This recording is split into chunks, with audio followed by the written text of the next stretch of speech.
আমাদের কৃষ্ণতলা রাস্তা ঠিক করা হচ্ছে, এই রাস্তার কাজ চলমান হচ্ছে।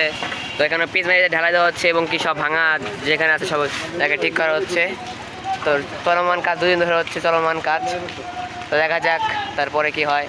কাজ খুব শীঘ্রই আমাদের রাস্তা আগের মতন হবে, নতুন হবে।